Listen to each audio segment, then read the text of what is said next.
Welcome, everyone. I'm now calling this meeting to order. Please stand with us. We'll be led in prayer by Alderman Gallagher.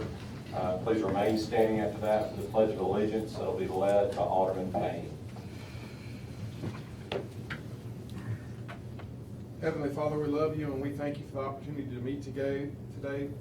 Lord, I pray that you would just be with our country as we go through a tough time with Judge Kavanaugh, Lord. Lord, we pray that your will be done, not ours, but yours. Lord, we know that you control everything. And Lord, we just pray your will back to you. In your name we pray, amen. I pledge allegiance to the flag of the United States of America and to the republic for which it stands, one nation, under God, indivisible, with liberty and justice for all.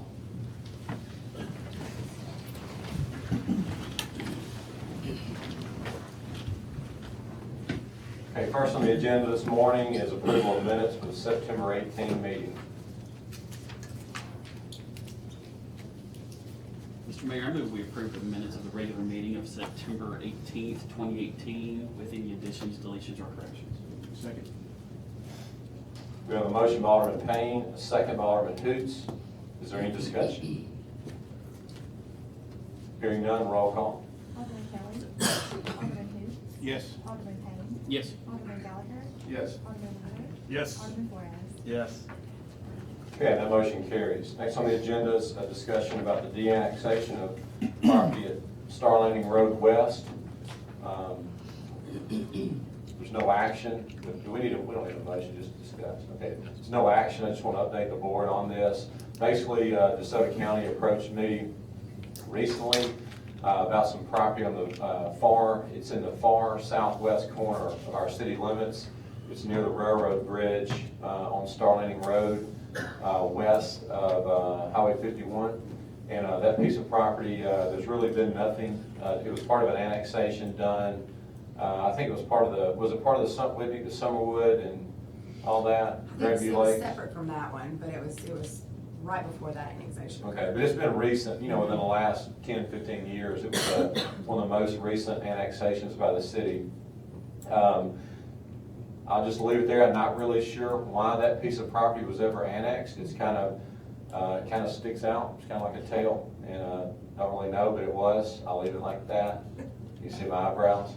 But anyway, it's in our city. But really, we don't have much of a purpose for it. It's just, there's nothing there. It's producing, there is a convenience store on the corner, on the northwest corner of 51 and Star Landing, and then mobile home park. But other than that, there's really nothing that brings any economic value there. And the county suggested annexing it because y'all probably heard that there's going to be a new National Guard Armory building that's built there. That will be in the City of Southaven right now. But they just suggested that since they're going to be building that building or overseeing that, it may be easier for them to handle all the permits and then handle the road maintenance there and the whole deal. So they suggested that. They passed a resolution asking the city to de-annex it. Since I received that, I've asked a lot of questions, talked to Nick about it. There are some concerns, there's some negatives to it. We just worry that with our comprehensive plan that we're working on now, that it could be viewed in a negative way if the city ever needs to annex additional property. And it's my understanding that judges, a lot of times, when you de-annex something, they view that you don't have the capability to provide municipal resources to that area. And so sometimes they will consider that if you ever go to them again and ask to annex additional property. So we don't have immediate plans to annex anything, but with our comprehensive plan, it is going to make sense that we are going to annex some other properties in the future. And it worries me a little bit. I have some concerns. It's something I think we should, slow down just a little bit, be deliberate in our thinking and make sure that we don't harm ourselves for future annexation.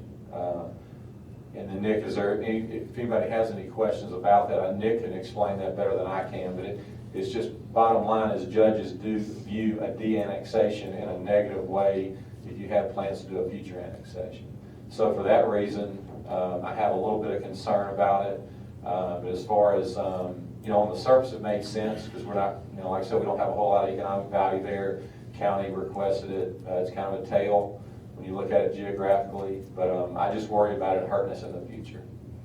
But anyway, that's just the update. Any questions for me or Nick? Has anybody talked to the owner of the mobile home park there and how they feel about it, or?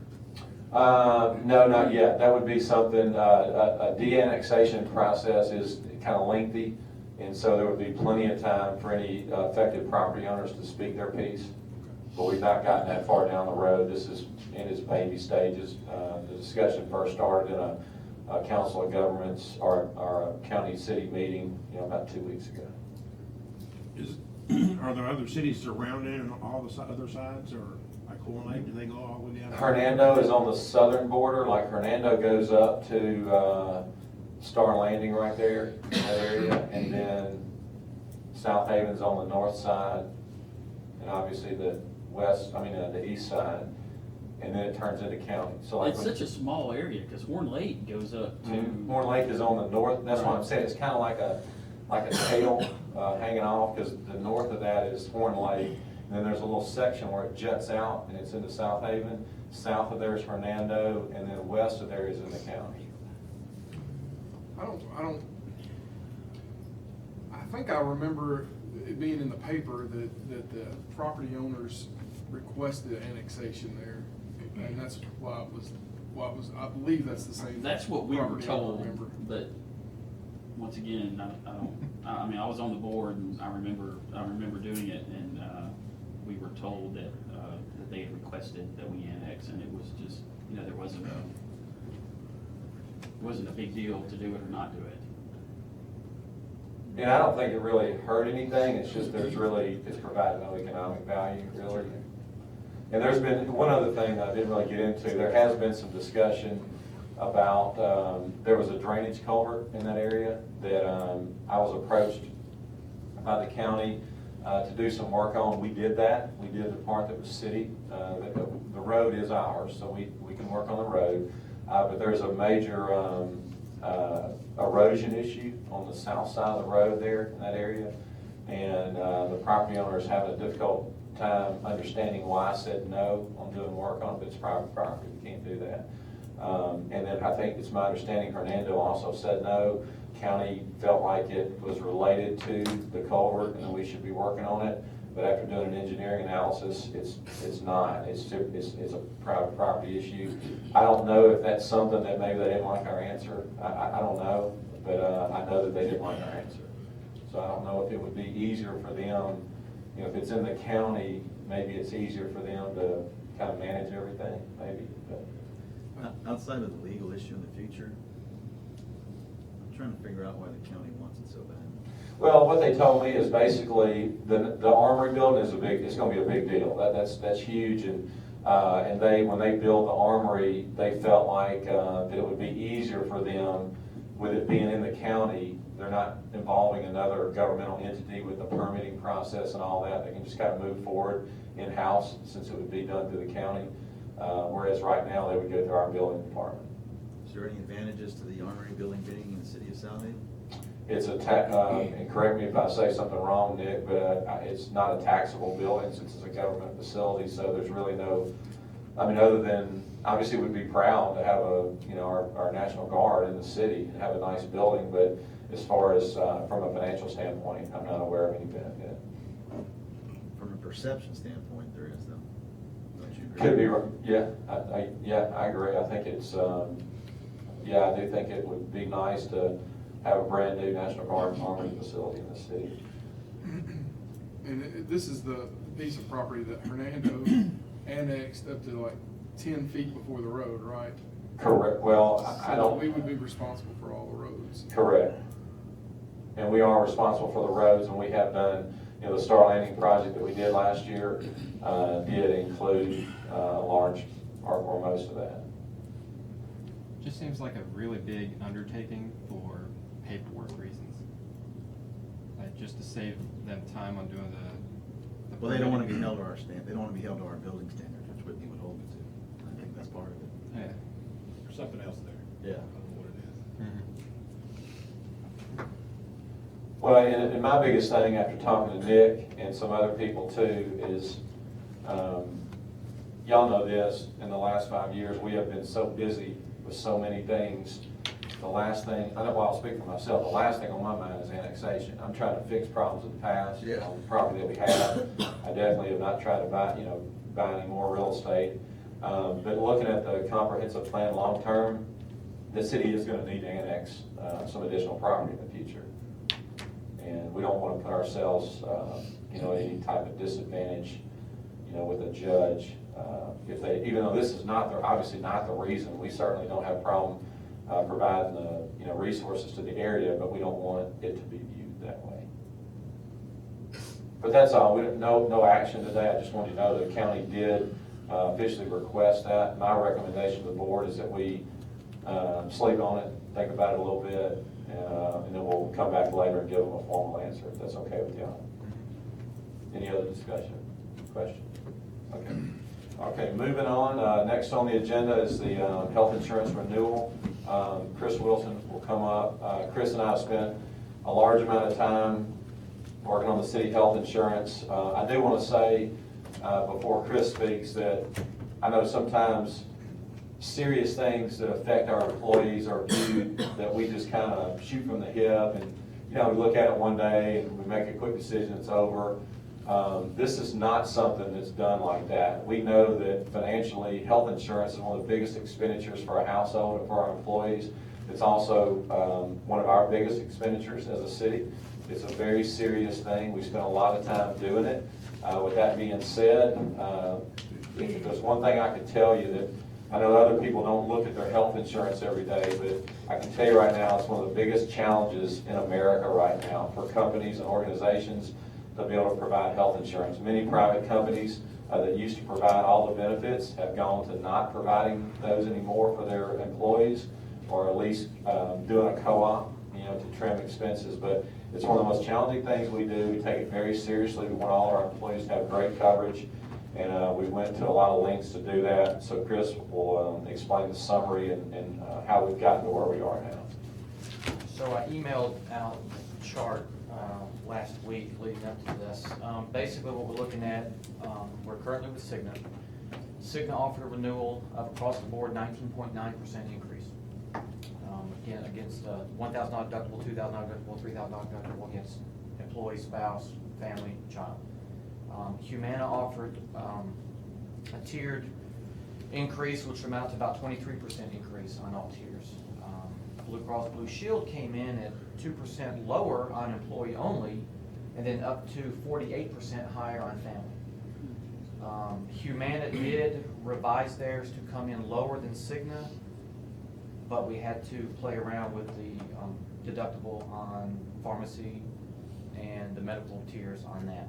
So like I said, at this point, we're basically looking at the best decision out of bad options as far as cost increases go. No matter what we do, we're going to see a cost increase. It's about mitigating that increase to the benefit of our employees. By far, so again, what we propose is to remain with Cigna. The city absorbs a 19% increase on behalf of the employee portion that the city pays, which will benefit by far the most employees. Obviously, we have more employees on the employee-only 2,000 plan than any other tier.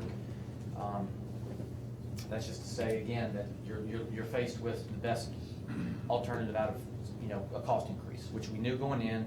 We've talking to our brokers, talking to the individuals quoting this. We've had a really unlucky bad year as it goes. Our loss ratios are extremely high, and that's what the insurance is for. Cigna does offer, and those checks will be going out this week. They do participate in the ACA rebate program, so some $34,000 are being rebated back to current enrollees on the plan. So that also mitigates somewhat against this potential increase. But as for that, the Cigna plan stays the same. No deductibles change. Nothing changed with the plan. So those rebates actually went straight to the employee? Yes. Based on a proportionate share, the more you paid in for the higher plan, the more you'll get back. Yes. I think the highest rebate is $305, and that's if you participated in the family $1,000 deductible plan. And the employees who are participating in the employee-only plan, or they get None. rebate? Okay. didn't pay anything in, I can get a rebate. And just to add to that, to put it in perspective, we're a large account for health insurance carriers. I mean, when two major carriers say no thank you, that tells you how your loss ratio Mayor is. brings up a good point. We had some major carriers, not even, couldn't even get it, couldn't even present a bid that was around 20% increase of where we were. One other discussion that will come up, y'all know when we switched to Cigna a few years ago, it removed the Baptist Hospital from the network. And we hated that. We didn't want that to happen. That has nothing to do with us. That's strictly a business arrangement between the facility and the insurance carrier. We hate that because Baptist is obviously a great corporate citizen for us. They serve our people. It's a great hospital. And so we had a lot of heartburn about that. We hate that. But it's important to note that Blue Cross did submit a quote that was equally as high. But then the reason that we didn't entertain that any further, the cost for dependents was much higher. So it was gonna, excuse me, it was gonna cause our families, even though the cost of the city was about the same as Cigna, it was gonna cause a significant increase for our dependents, our families. Right. So if you get questioned about that, I want you to know that. Blue Cross submitted a 2.1% decrease for employee only, but as high as 50.8% on dependent coverage increase. Approximately how many employees would that affect, Chris? On which? On the dependent increase? 28 as 30, 46, 57. Well, I mean, that's just on family. The other Right, tiers, right. we have 146 out of the 401, 146 just take the 2,000 and leave it at that. You're talking about the actual number of dependents. Yeah, on the total cost. Well, the number of employees who are also insuring their families. Oh, okay, not the number of people. that- Right, correct. Okay.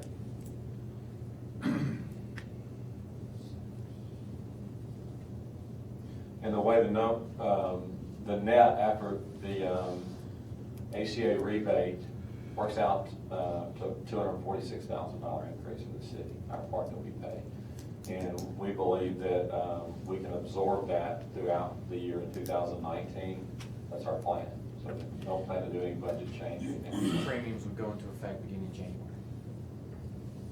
And this gives them ample time to make any changes that they need to make from their budget standpoint. Yeah, and again, you've seen it everywhere. Some employers don't even offer spouse or family coverage anymore. They're being priced out.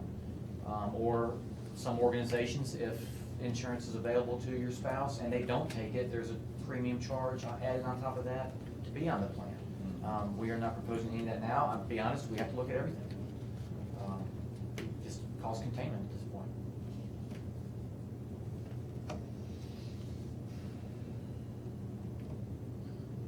Okay, and then we'll want board action to accept the We renewal got today, right? We're waiting to start open enrollment as soon as possible. Yes, sir. Okay. I'll make that motion.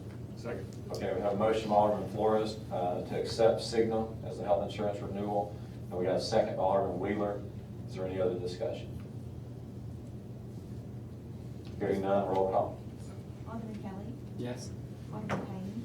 Yes. Alderman Gallagher. Yes. Alderman Wheeler. Yes. Alderman Flores. Yes. Okay, that motion carries. Did you have a question? No, I was just wondering how much, do we get significant calls from, like, people going to the emergency room that go, of course, they're going to Baptist because it's Right, right. you can go anywhere. It doesn't affect. It doesn't affect. Okay. Thank you. Okay, next on the agenda is authorization to execute the JAG grant award. That's just the board authorizing you. We've been awarded that JAG grant like we have every other year. We swap with Olive Branch on who administers this. This year it's our year, so y'all need to, the question is to authorize the mayor to sign the documentation and send back to the Department of Justice. I believe it's $29,000, which we split with Olive Branch, about $16,000 for us and $13,000 for Olive Branch. I'll make that motion for the mayor to authorize the document. Second. Got a motion by Alderman Flores, second by Alderman Payne. Is there any discussion? Everything's been approved by the AG, Chancellor Clerk, and Secretary of State on that. So. Any other discussion? Hearing none, roll call. Alderman Kelly. Yes. Alderman who? Yes. Alderman Payne. Yes. Alderman Gallagher? Yes. Alderman Wheeler? Yes. Alderman Flores? Yes. Okay, that motion carries. Next on the agenda is the Snowden Grove Field of Dreams Playground, and to accept the task order 15. Mr. Mayor, I move we approve task order 15 by Urban Architecture as presented today. Second. We have a motion by Alderman Payne, second by Alderman Hoots. I'll start discussion just quickly. This is, as y'all know, this is part of our board-approved parks expansion and enhancement plan. This will add a special needs playground at Snow Grove Park in the area of Field of Dreams. We did the initial estimates on it, just to update you. When we put the raw numbers together, we were thinking about $300,000. We realized that to do it right, it is going to be about $450,000. So since we did not approve the splash park, part of that overall financial picture included $300,000 for the splash park. So we had $300,000 to wiggle room. So that's where the other $150,000 will come from. So we do have the money to do it. Any other discussion?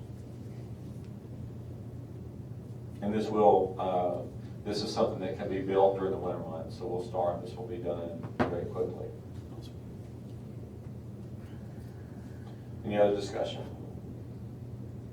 Hearing none, roll call. Alderman Kelly? Yes. Alderman Hoots? Yes. Alderman Payne? Yes. Alderman Gallagher? Yes. Alderman Wheeler? Yes. Alderman Flores? Yes. Okay, that motion carries. Next on the agenda is the copy contracts for R.J. Young. Mr. Nick Manley. Two separate contracts, one for dispatch and one for the police department, that allow for two contracts for R.J. Young. They're trying to get those done as soon as possible. So authorization for Chris Shelton to sign both contracts. And it's one replacement copiers. And the one's for the West Precinct and one for dispatch. I'll make that motion, Mayor. Second. We have a motion by Alderman Payne, second by Alderman Kelly. Is there any discussion? Looking at this, it doesn't look like we have an allowance for like certain copies before they start kicking in the rate. I think it starts when you Okay. do the Copy number one. I think so. That's fine. Any other discussion? Hearing none, roll call. Alderman Kelly? Yes. Alderman Hoots? Yes. Alderman Payne? Yes. Alderman Gallagher? Yes. Alderman Wheeler? Yes. Alderman Flores? Yes. Okay, that motion carries. Next on the agenda is a resolution of liens to assessments. Yeah, the last meeting you recall, we transferred the liens that we filed on condemned lots to the assessments. We had a couple more that came up since that last meeting. So need to authorize these liens to be filed with assessments pursuant to Mississippi Code 21-1911. So moved. Second. We have a motion by Alderman Kelly, second by Alderman Gallagher. Is there any discussion? Hearing none, roll call. Alderman Kelly? Yes. Alderman Hoots? Yes. Alderman Payne? Yes. Alderman Gallagher? Yes. Alderman Wheeler? Yes. Alderman Flores? Yes. Okay, that motion carries. Next on the agenda is authorization for bank bid advertisement. This is our yearly bank bid, or every 2-year bank bid advertisement. We have to go to bids for the depository institution that will award in January. I think we'll advertise in November. So just need authorization to go to get bids, and then Chris will come back to you at the December meeting probably with, or November, December meeting with recommendations for the deposit institution for 2019 and 20. And I will say there is going to be maybe hopefully a push for some legislation this next year to extend that to 4 years as opposed to doing every 2 years, because when you do have to switch every 2 years, and if you just have to switch banks based on interest rates, it becomes my understanding, it's an ordeal. And I can imagine As far as the city clerk. I mean, just, yeah, your own personal bank account's an ordeal. I can only imagine what it is for a city. So this is just authorization to go to get bids for now. I'll make that motion. Second. We have a motion by Alderman Gallagher, second by Alderman Wheeler. Is there any discussion?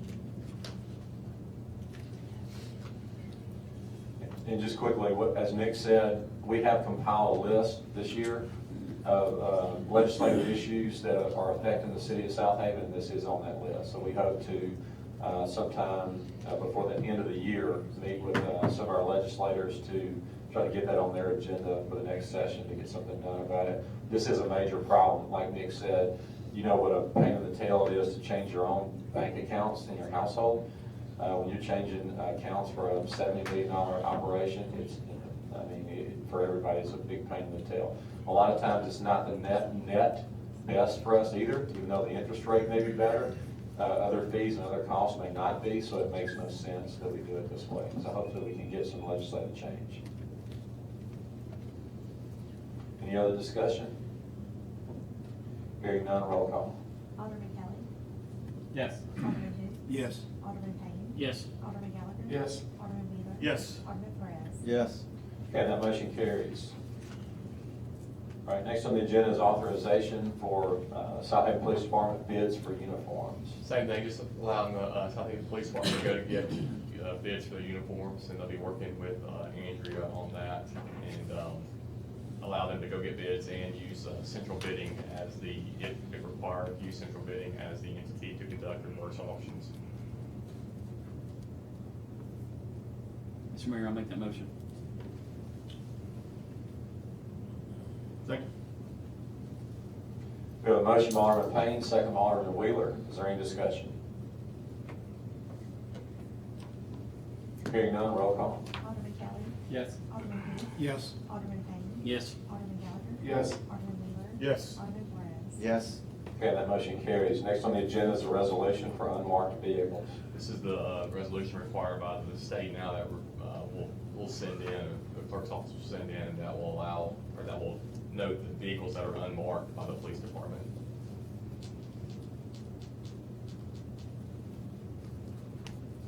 Mr. Mayor, I'll make that motion. Second. We have a motion by Alderman Payne, second by Alderman Hoots.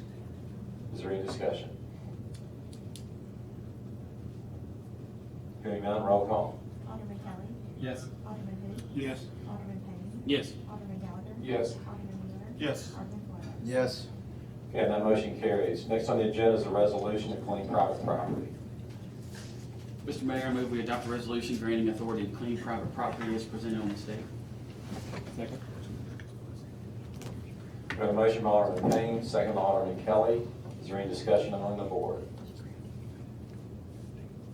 Hearing none, is there anyone in the audience that has an interest in the property, any of the properties that would like to speak? Hearing or seeing none, roll call please. Alderman Kelly. Yes. Alderman who? Yes. Alderman Payne. Yes. Alderman Gallagher. Yes. Alderman Wheeler. Yes. Alderman Perez. Yes. Okay, that motion carries. Next, we have planning agenda. Any items, Whitney? No Yes, item- sir. No items for the planning agenda. Mayor's report, just update you about it. I've got two things to tell you about. The first of all is talking about City Hall renovation. Y'all know we've been working on this for a long time. As I informed all of you, just to prep for the meeting, our plan was not to affect our budget. We didn't want to pull any dollars away from our departments to do renovations to this building, so we've not done that. Our plan was to use the proceeds from city real estate, two pieces of property, one of them 385 State Line, the old Walmart building on State Line that's for sale, and also the city property, vacant city property on Getwell, north of the fire station, that is also for sale. We do still have legitimate buyers for both of them, but as y'all know, we've turned down some offers that we didn't feel like would be best for our city from a planning and development standpoint.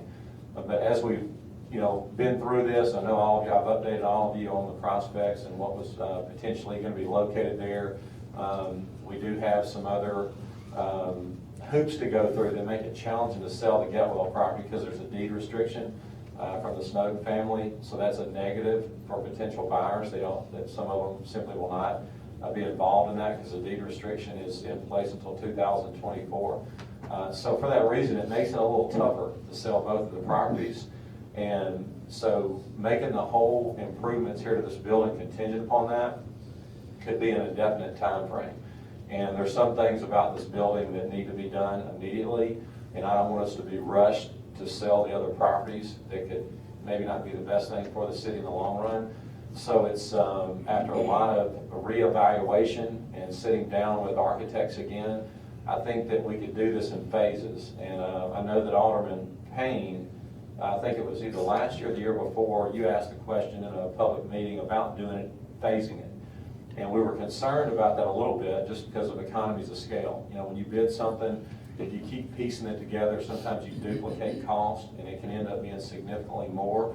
So we don't want to break for that reason. We don't want to break it into a lot of phases, but I think we could break it into just an initial phase that takes care of the areas that are most heavily traveled, that the public sees more, that is seen from the exterior, and also addresses some urgent things with the building.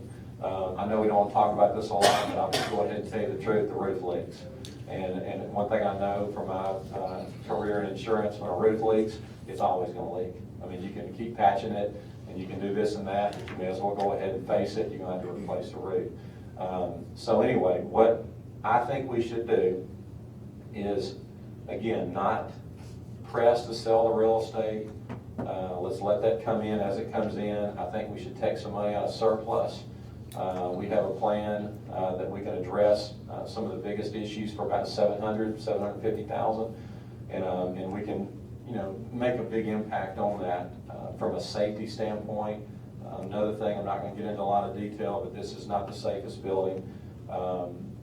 So anyway, that's all I'm going to say about that. But let me get into, as I mentioned, some of what the plan is. The plan would be, first of all, to address the exterior. I told you that we have and you'll see the picture on here. This is the finished product, okay? The architect designed this. Can y'all believe this is the same building we're sitting in? That would be the finished product. As you can see, it has a more modern design. The front of it knocks the porch out and extends it out to have a lobby, a very nice reception area. My suggestion and one of my plans was to make that area a tribute hall for former city employees or former residents of Southaven that made a big impact on our city, and have something consistent there, like have a bronze plaque that you can put on the wall, that would kind of list their achievements and what they did for the city, kind of like a Hall of Fame kind of thing. I think that would be really nice, rather than trying to name streets and buildings after people. We can honor people that way. The other thing is, as y'all know, when you walk in the city building, you have a little small reception area. Our reception area in the city is something that's probably conducive to a 1,500 square foot office. When you walk into a large building like this, you need a bigger area for people to congregate, to get out of the weather, to come in, before they, actually move on to what their purpose for being at the building is for. But this is a finished product. You'll notice that there's a couple of limestone areas between the windows. These two sections right there. All of this, the gray area would be covered with like paneling that would go over the top of the building. But these two areas are actually the surface, exterior surfaces there now. So one of the things would be to go ahead and paint the outside of the building. You wouldn't be putting all the paneling on yet, but you would paint the building. The building is nasty, okay? There's things growing on it. I don't know we could do a science experiment with all the things that are growing on it. But it would be to paint the building, so then we wouldn't be duplicating expenses. Later on, we can come back and put the panels on. You notice the windows look black. All that is, the windows actually have a dark tint to them now. All you're doing to achieve that look is just painting the panels in between the windows. So that's something that, could also be done later and wouldn't affect the overall cost of the total renovation. But again, back to getting to the list, this is the finished product. But what we would start with would be taking the roof off and replacing the roof.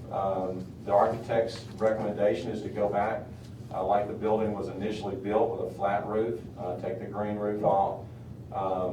Then we would have to put I always forget the term. What's the term, Whitney, when they, a parapet? A parapet. Parapet, it goes where the roof line graded down, a parapet is built up on the top. Where my finger is there. And that's just to hide the equipment on the roof, like the HVAC system and things like that that are unsightly. So that would be done. Then, like I mentioned, paint the building. There's some landscaping changes that would need to happen around the building. We have some trees and other growth that are so close to the building that they're actually growing into the building. So we need a little bit of money to clean that out. Parking lot needs to be repaved. I don't have to explain that to you. It's in horrific condition. We have drainage problems in the parking lot. We can fix all that for about $110K.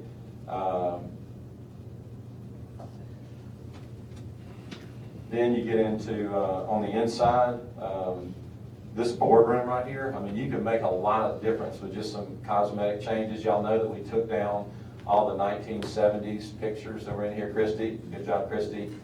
We took all that down. We can come back and add some things, maybe in some modern frames. But you know, if you look at the wallpaper on the wall right there, that needs to go. What? Is it Graceland? To Graceland, there you go. It would fit there. But anyway, we can do some things that we can make a lot of bang in this room for a small amount of money just by repainting.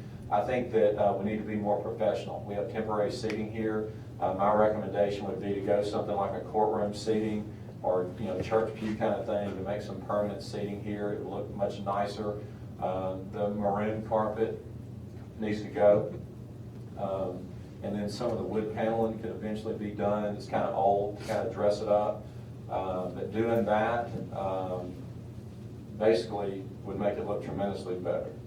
And then there's some ADA problems that we have now. I don't even know if all of you know about that, all this, but on the north entrance to the building where you come in to pay your water bill now, there was a grade there that's, it's been, you know, kind of chiseled down to make it as safe as possible, but it needs to be reworked. We had someone that tripped there the other day, busted their head open. It needs to be cleaned up and redone on the north end of the building. Also, from the annex area to the main building, in the main hallway, when you go down, there actually is some kind of contraption to come down. It's very strange. People get hung up and caught in it.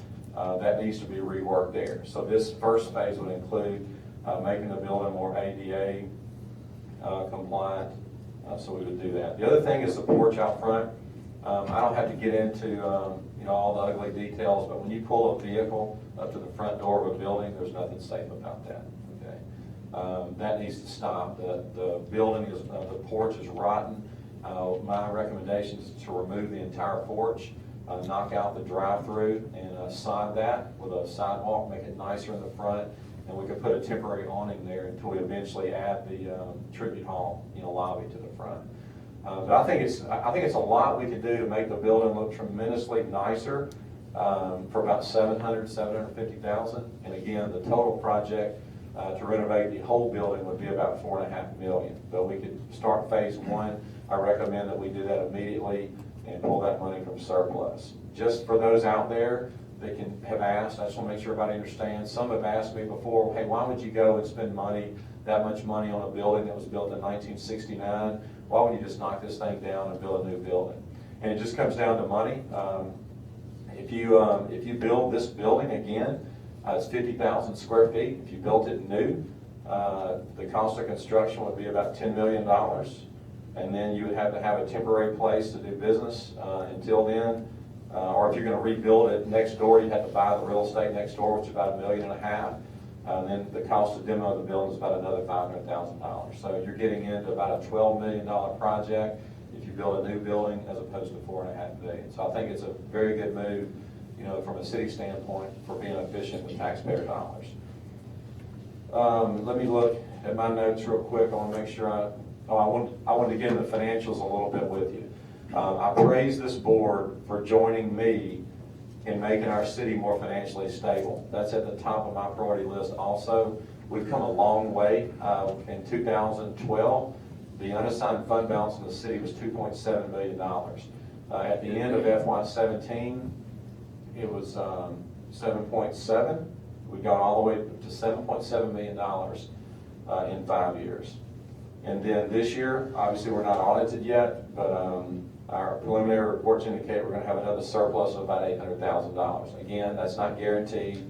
We can't quote that, but it's a proposed estimate. So we definitely have the money to do this. So that's my recommendation.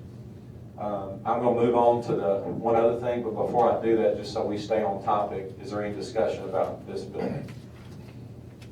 That, in that 770, the roof's in there too, right? Correct. Oh, okay. Now, we eventually, in the long-term plan, there are some wiring changes that need to be done. But again, talking to the architects, that's not something you'd want to do all at one time, because we're going to be in the building, we're living here. So we can't do all of it at one time anyway, so we think it's smart to do like electrical changes and some HVAC changes. We can do all that while we're in the building in stages. Mayor, one thing I don't see, I don't know if it's there or not, where it says like Southaven City Hall or something like that, we're gonna have a nice sign? Can we go ahead and get that done first? Yes, sir. That's first. Yeah, thanks for reminding me about that. And if I may, I'm going to stand up and just talk louder, but can everyone hear me? Yeah. So like Alderman Hoot's questions, are we going to have some temporary signage there? Obviously, we take out the canopy now. We'll put a temporary sign on there that says Southaven City Hall, something like that now. And then eventually we'll come back. It's hard to see in the picture, but on the Tribute Hall roof, it does say City Hall there. So eventually there'll be a permanent sign on the front, right there, not one that's hammered up and tacked in like Geppetto. And then eventually on the back of the building, if we can see the big picture again, please. On the back of the building, it faces Interstate 55. Y'all know we've run into major issues with finding a good location to put a city entrance sign on I-55. We think we can scrap that and save money by just putting a sign on our building. I mean, when you come south on 55, the most visible thing you see is City Hall. And so we thought it'd be a good idea just to mount a sign on the roof of the annexed area and kind of tilt that and face it to the southbound traffic on I-55, so we can kind of kill two birds with one stone by putting an entrance sign on our roof on the backside too.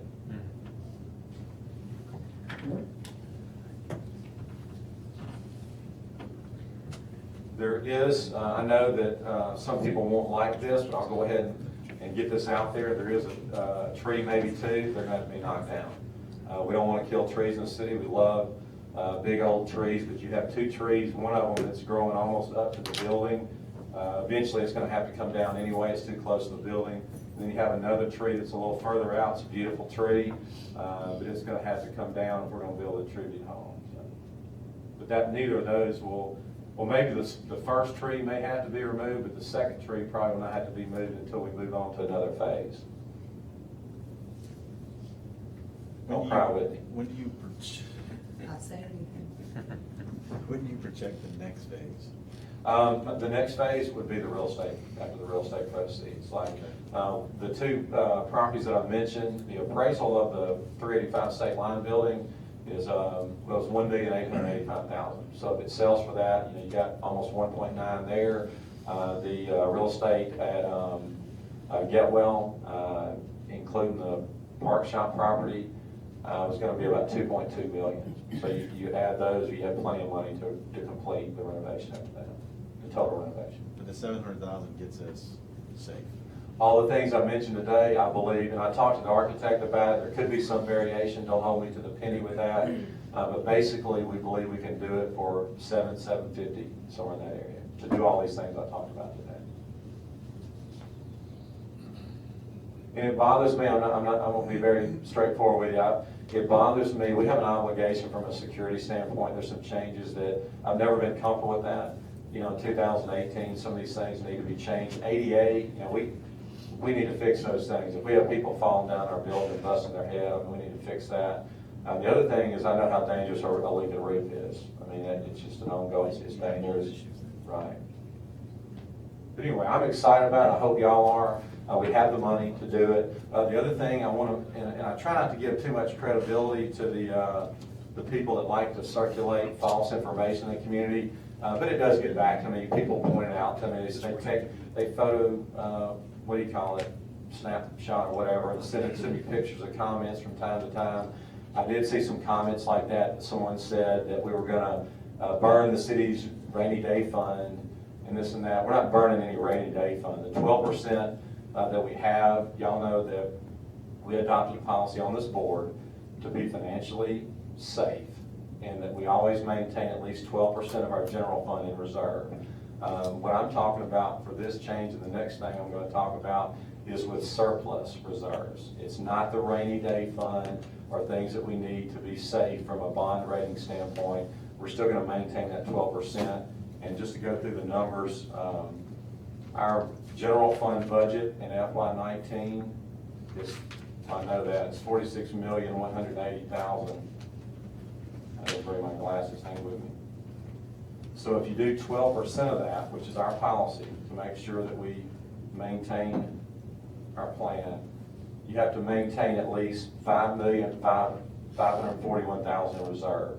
So the numbers I've given you with the surplus of $7.7 million, and then obviously the projected for this year, that gives you plenty. Let's just exclude that. Let's don't talk about FY18 surplus. Let's just talk about audited numbers, which is $7.7 million. So you have enough money to do this, because all you have to do is maintain $5,541,000 and still be compliant with your 12% policy. So it's not touching rainy day money. It's excess surplus. Okay, any other discussion about City Hall? And we'll put this on the next agenda to do a budget amendment to move that money. Between now and then, if anyone has questions or wants to know any more details about all that would be done, the total project or anything else, just let me know, please. The next thing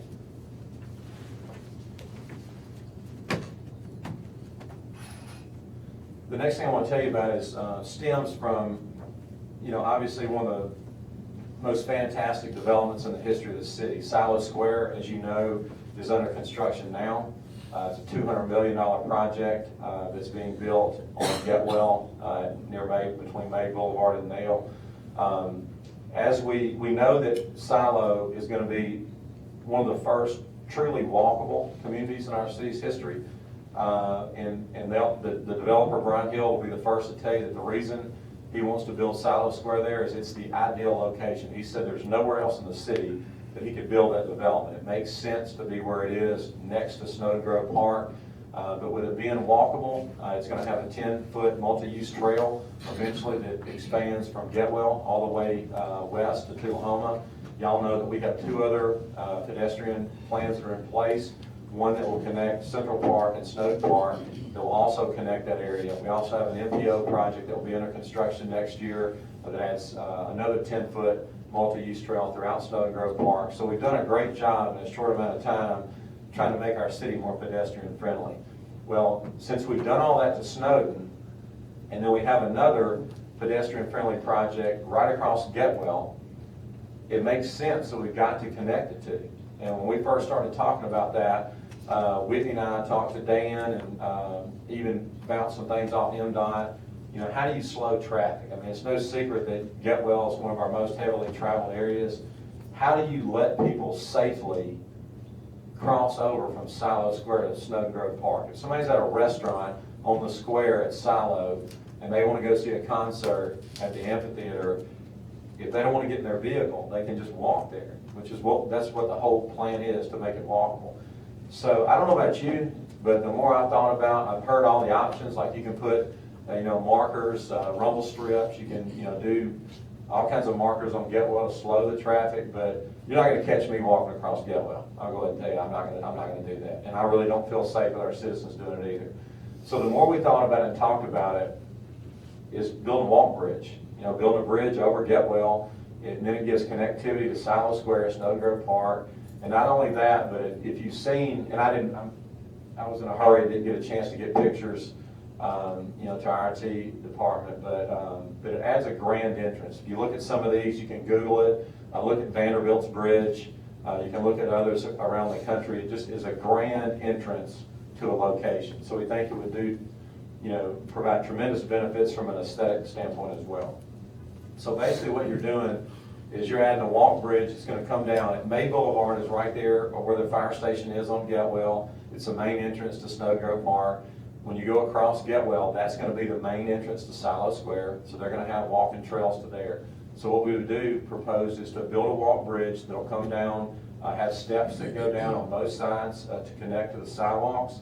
And then our sidewalks at Snowden, the steps on the Snowden side would come down and connect to those walks. So it connects the two. To do this, it's expensive. I mean, you know, when we first started talking about that, I had no clue what a walk bridge cost. We went back and Dan Cordell did some work for us. I went back and researched the Vanderbilt Bridge, and the cost to build it's about $1.5 million. We budgeted last year, or in this budget year, to have new mast arms built at that same location because we know we've got to have traffic control there. So we've already allocated $250,000 of that.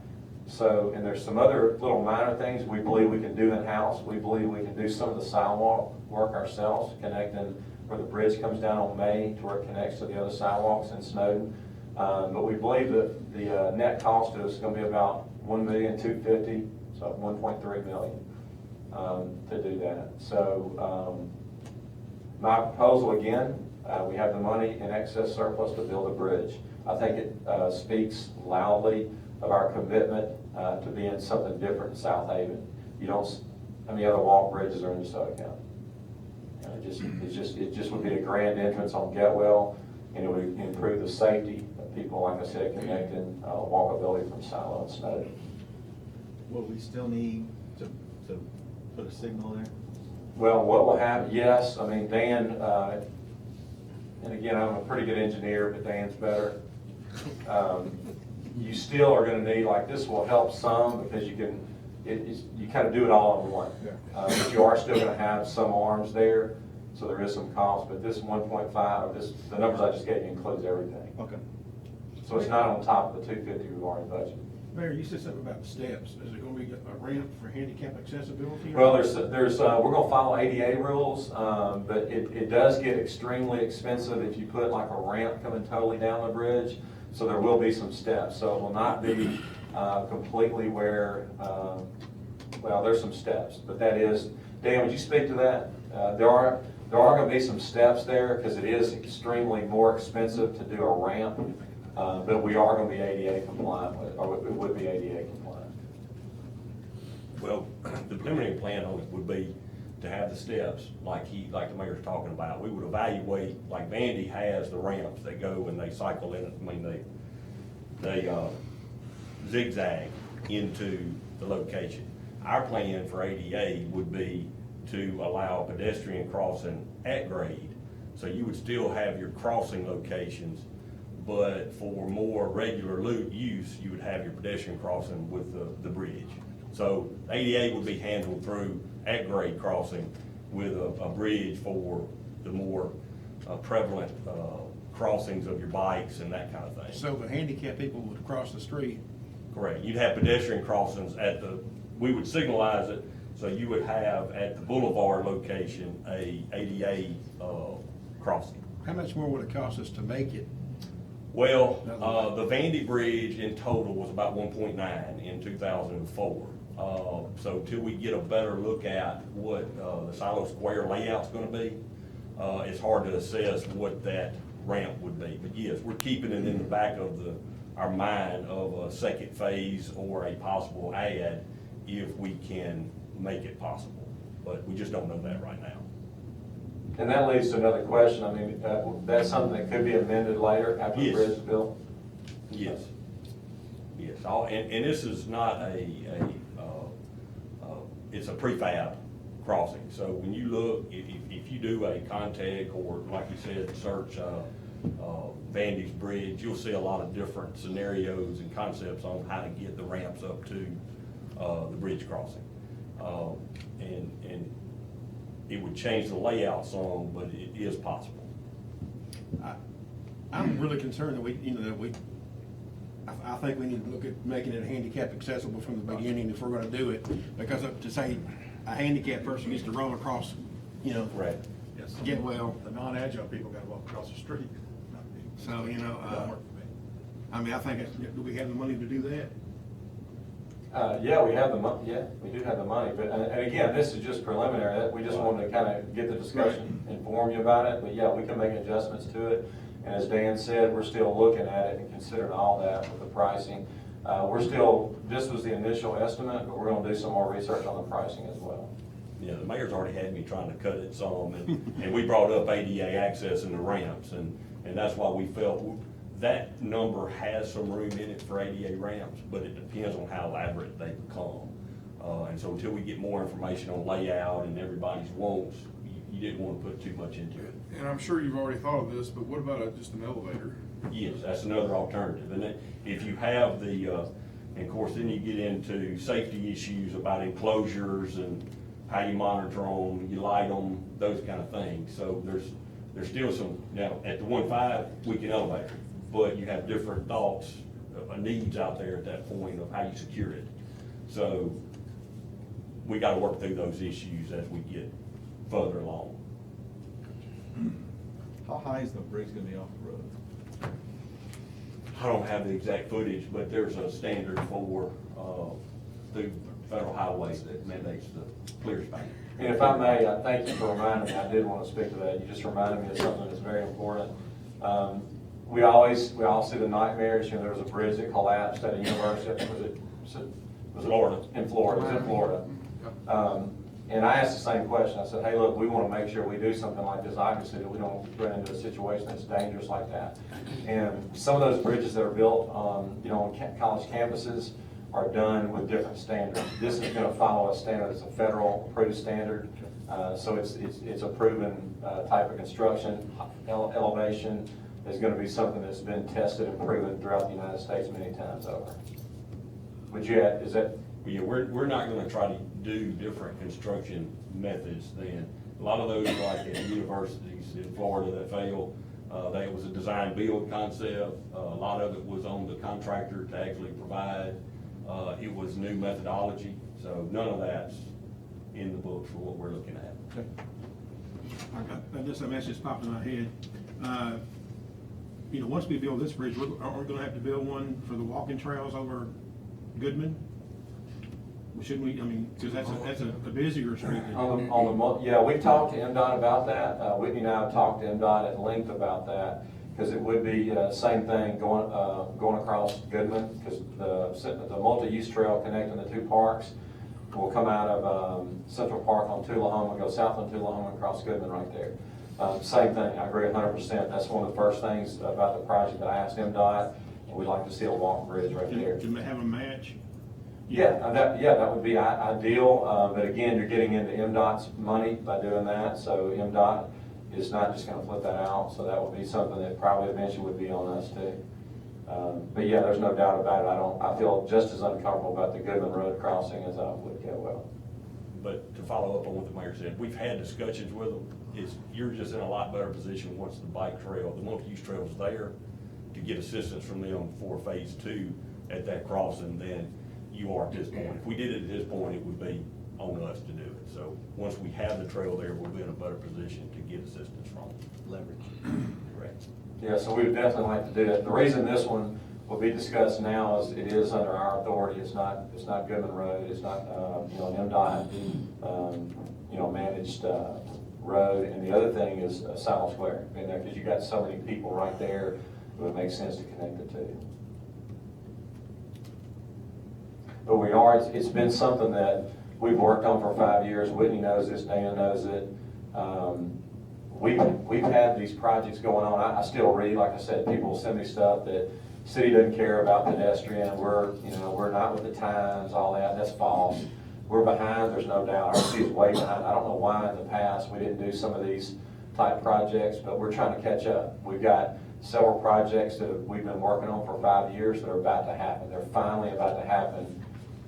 Right, Dan? Yes, sir. And in 2019, they're going to be under construction. So you're about to see stuff on the ground happening with multi-use trails. Mr. Mayor, I love the idea, and I think it would definitely be a monument to what we want to be an entertainment area district for the city. I don't know that I'm sold on the need to spend that kind of money on, across the street that there's already gonna be a stoplight. It's not like we're crossing an interstate where there's no, there's nowhere to stop. I'm just not sure on that. My 11-year-old daughter crosses it every day. She's great. Yeah. We have a policeman there too. Yeah. They can do that, at a concert, but save a lot of money. But Yeah, I mean, it'll just become a decision, how much do you like it? I think it, and that's your opinion, I respect that. To me, I'm the same thing. Before I would flip out $1.3 million, it's gotta be something that, I think is worthy. And just as a reminder, before I ever bring something to this board, I spent many hours thinking about it, asking a lot of questions. I lose a lot of sleep at night. I think about a lot of things. So again, not to, I don't expect everyone to agree with me all the time, but before I ever say something to you, before you ever get an email to me, there have been months and many hours of thought about it. And I think it's not just from a safety, that's not the only thing, not just from a safety standpoint. I think it's just the grand entrance. It just. I agree with that 100%. Yeah, it just makes us different, and that's been one of my goals as mayor, is to make Southaven different, to make us stand out, because I love Southaven. It's a great city, but there's a lot of things that we've done in the past that we've done in a boring way. Like we just said, we could spend the money and really make this awesome, but let's don't. Let's just do it the cheap way. And I've always tried to do things that are going to provide value for the long term, and there's no doubt in my mind this will excite many people, and it will make a grand entrance to the city. Just as I told you to Google bridges around the country, Vanderbilt, people will be Googling our bridge all over the United States if it happens. It's a big deal. I think it's worthy. Is this something that perhaps we can get the Silo Square developer to partner with us on, because it's going to benefit them as well? I've discussed that with him, and yes, there's been discussion that we go back and amend the TIF and try to build it that way. That could be done. The only thing that I don't like about that is then you're relying on a private developer to build something. What'd you say? He has input. Well, not only input, but if he's the one building it, he builds it. He's making the decisions on how safe it is, and no offense against Brian Hill. I know Brian Hill builds everything first class, but I don't think that's the best way, because I think the city needs to be the one directing that, to make sure it's done, to the utmost safety standards. But long way to answer your question, that's an option. It could be amended. He did suggest amending the TIF and him build it and then work that into the TIF. But I don't think it's the best thing, for the reason I think since it's public safety, I think it's something the city should have our hands all over. How soon are you talking about when this to start happening? Well, he's doing his entrance, like that was done this week, where he started working on his entrance on May Boulevard. I talked to him about that, when he's going to have streets in right there. That's something that he's going to be doing immediately. He'll have streets on May Boulevard connecting to the square area probably by the end of the year. So it's something that I think should be under construction, when the weather gets better next year. My proposal would be that we build it, start construction in April 2019. And that way the timing will be along with when he starts putting his trails in. And then the timing is good for us too, because the project we have is scheduled to start putting our trails at Snowden Park in 2019. How long of construction? How long? I don't know, Dan. How long would it build it? 6 months. So it goes right through baseball season? And unfortunately, most of the construction's on each end, because they come and set the crossing in a couple of days. What's he gonna have built over there in a year from now? What's he, Yeah, I got an update for him. Actually, last week I got an update from him. He's trying to build everything yesterday. I mean, he's so unlike other people, no offense, but he's so unlike so many people that I've dealt with in the last 5 years that love to, y'all laughed at my term, kick tires, but you understand, people love to say, how about this, have an idea, let's discuss an idea, but there's a few people that really want to take immediate action. He's one of those guys that he's ready. He wants it built yesterday.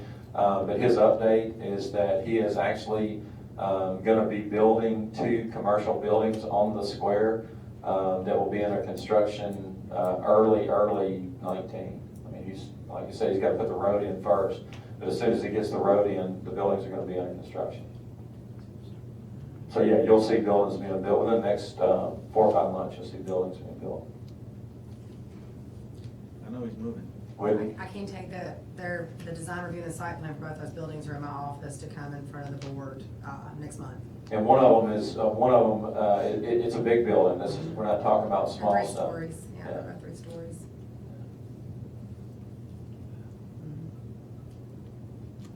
But that's the purpose of the discussion. If y'all don't feel like, I respect Alderman Payne, and when y'all say things, I also take that home and I'll stay awake some more nights thinking about what you said. But I do. I've had the same thoughts you did. Like I said, dang it. Well, what did I say, Dan? When Dan first gave me the thing, I said, $1.5 million. He went through item by It's just a item, walk broke it bridge. down on it. So anyway, I have the same concerns you do. I look at things, and again, my philosophy, and when I'm gone, I hope that y'all remember this, I like to do things right the first time. I don't disagree with that at all.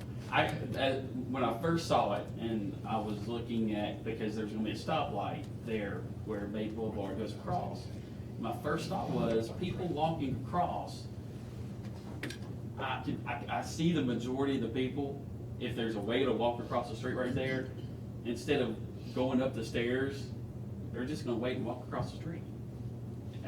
I mean, I've seen it in other places, I just imagine, that's what I would probably do.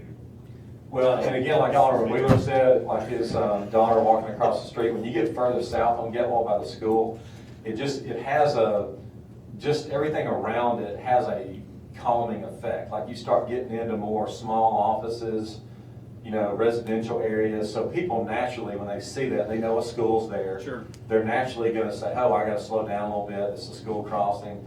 It's a totally different ballgame where this is. This is further north, this is gonna be right in the middle of all the traffic where people are coming out of Silo Square, Snow Grove Park. People, go sit on the side of the road and watch how fast people drive right there. I mean, it just, to me, they're different. Like where Alderman Wheeler's daughter across the road and where this is, to me, are 2 different things. I just think it's riskier crossing the road right there. I mean, maybe nothing ever happens, but I'm just saying there's some people that are not paying attention, and I think it's a matter of time. If we don't build a bridge, till somebody gets hit over there crossing. But that wouldn't stop the fact that somebody's gonna cross the street there anyway. Well, and we that could could put up possibly happen. I mean, some signs or something that say, can't cross the street at street level. You've got to go over the bridge, or do something to force people You to go. can't do that with ADA. Yeah, Right. you don't have ramps, you can't do that. you've already got parents that's gonna have to put strollers across the street there anyway. So I guess really we need to figure the price tag with the ramp. yeah, and again, that's one of the first things I asked Dan too. So yeah, we can definitely crunch the numbers and look at it that way too. And again, to Alderman Payne's point, you can't control what everybody does, but I mean, you can provide them a safe way. If they choose to be unsafe, that's on them. I would, and I'm not saying we have to build the 1.8 million one, but how much is one person's life worth if we could save one person's life? Well, there's the probability. I mean, you have to take the probability into consideration. I guarantee you the university in Florida is probably wishing they had done it right and not cut corners at this point. And I want to correct you, that wasn't the University of Florida. I said the, You said the university. University in Florida. Yeah, it's okay. We know you're a Gator fan. We'll excuse that sin, but that's okay. Since y'all brought this up, is there any way we can improve the lighting down there at DeSoto Central for that crosswalk? Because at nighttime, it's pretty dark. I just had somebody tell me last night they were coming through there and there was a kid coming home late from school after dark, and if the light hadn't been red, she would have never saw him. So, I mean, I think we need to improve that lighting down there around there. So. Sure, I've never noticed it being a problem yet. We can certainly do that. We'll take a look at it. Light it up a little bit more, it's Yeah. brighter, so you can see those engines crossing over there.